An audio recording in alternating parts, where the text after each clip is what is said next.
We have permission. Before we play it, because we're going to play it and actually let everyone watch it. It goes for, 40, 50 seconds? Yeah. Do you want to give them a bit of an intro as to what it is, Dave? Okay, well, this is a film that I have made. Woo! Not just me, a very talented cast and crew have put this together, and we've been working on it for the last 6 years, and it's finally finished. We screened it last Friday. You guys came along. It was fantastic. Friday the 13th. Perfect for a horror. It's called Ashburn Waters. It's set in a campground. I'm going to show you the teaser right now. So there's been a problem with bookings or whatever, but I've got another campground we can go to.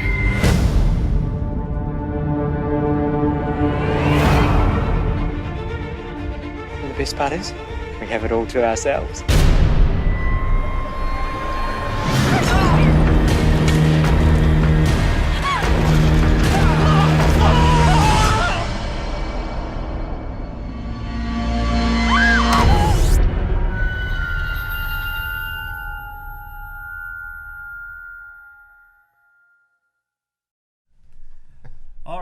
Now that was a sneak peek at the film we got to watch on Friday. Yes. I must say I was really impressed, you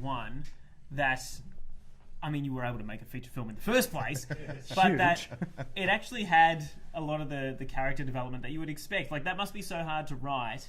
And I think from a cinematography point of view, it stayed true to the genre as well as to itself throughout the entire film. Because I imagine, as a director, like you were, if you're filming that much content, it can be very easy to, I suppose, film it in a way that doesn't match what you filmed at the beginning. That's and true. vice versa. Yeah. You know? Well, to save that, we storyboard the entire film. So I actually storyboarded the entire cut of the film. So every time the film cuts, I've drawn like a little stick figure picture. You're kidding me. So I knew exactly how we wanted to shoot it. The cinematographer was on the same page the whole way.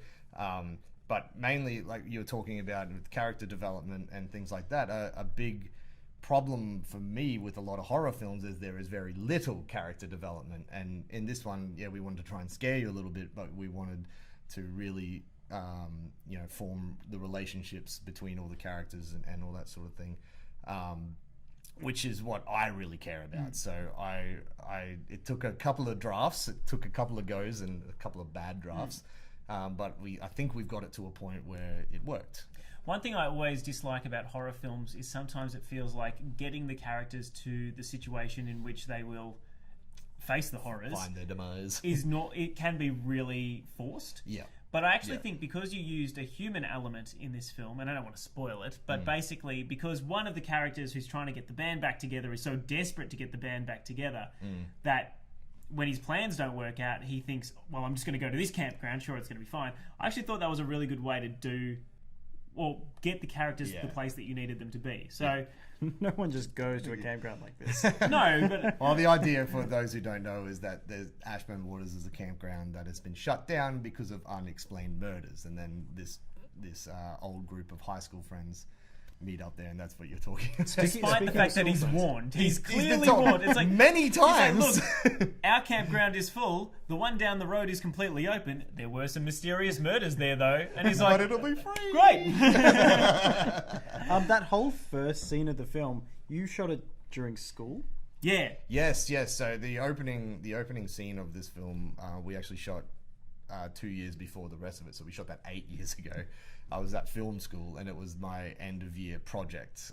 So we all got to choose like something to film as like something we could take out as a show reel sort of thing. And I'd already made a few short films by this point, and I was like, you know what, let's go big.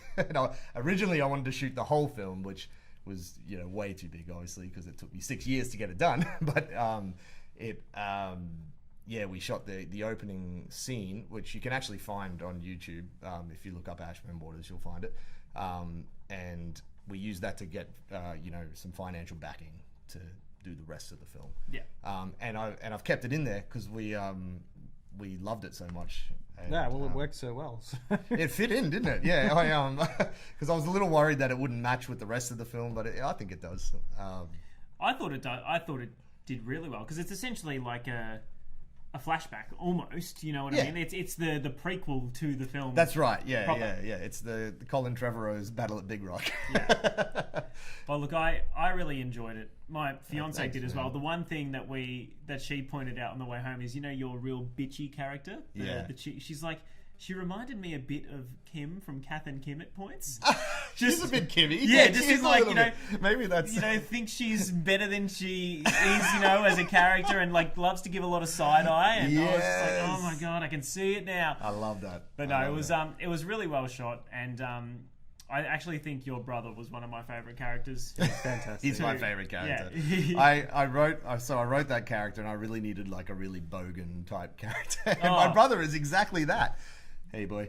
But it was funny because we did a few auditions, and a lot of actor types came in. They just couldn't quite get that going. And one of my friends was like, whenever I read that script, all I think of when I think of that character is your brother. And we were like, got him in his first acting gig, and he's one of the fan favorites. So Oh, well, congratulations, Fish. Oh, You must thank be you. very proud that it's finally been shown to the world. it is strange to know that it's out there now. All your hard work. Been, like I said, years of work going into it. But we're trying to get it out there now. So watch the space. So we'll post up some. And is it going to anytime, be so there's gonna shown at screenings.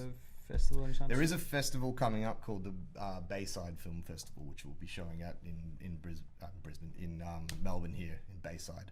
On, I believe it's October 5th, but I'll have to check the Yeah, we can share a link. dates there. Yeah, but any other screenings, I'll let you know. Cool.